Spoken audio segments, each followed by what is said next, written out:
জগন্নাথ বিশ্ববিদ্যালয় ও ঢাকা কলেজের পর ঢাকা আলিয়া মাদ্রাসায়ও দফায় দফায় সংঘর্ষে জড়িয়েছে ছাত্রদল ও ছাত্র শিবির। পুলিশের উপস্থিতিতেই দুই পক্ষের মধ্যে চলে ইট পাটকেলের বৃষ্টি।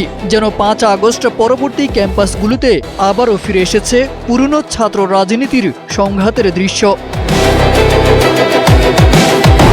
মঙ্গলবার বিকেল 4:30টার দিকে ঢাকা আলিয়া মাদ্রাসা এলাকার ন্যাশনাল মেডিকেলের সামনে হলের সিট দখলকে কেন্দ্র করে প্রথম দফায় সংঘর্ষ শুরু হয়। কিছু সময় পরিস্থিতি শান্ত থাকলেও বিকেল 4:30টার দিকে ফের মুখোমুখি অবস্থান নেয় দুই পক্ষ। শুরু হয় ধাওয়া পাল্টা ধাওয়া ও ব্যাপক ইট পাটকেল নিক্ষেপ। আতঙ্ক ছড়িয়ে পড়ে পুরো এলাকায়।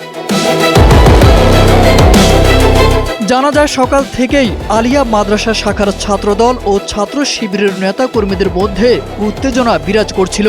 হলের সিট দখলকে কেন্দ্র করে শুরু হওয়া বিরোধ এক পর্যায়ে সংঘর্ষে রূপ নেয়।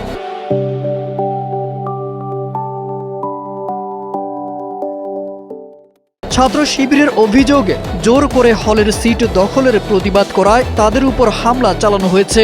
অন্যদিকে ছাত্রদলের দাবি, বিভিন্ন শিক্ষা প্রতিষ্ঠানে পরিকল্পিতভাবে অস্থিতিশীল পরিবেশ তৈরির চেষ্টা করছে ছাত্র শিবির। আলিয়া মাদ্রাসার ঘটনাও তারই অংশ।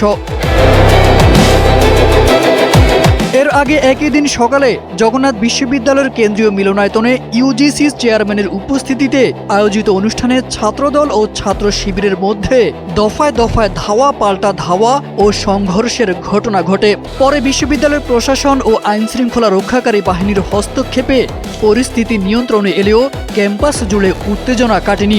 সতর্ক অবস্থানে রয়েছে আইনশৃঙ্খলা বাহিনী। তারেক আজিজ খান, NPB।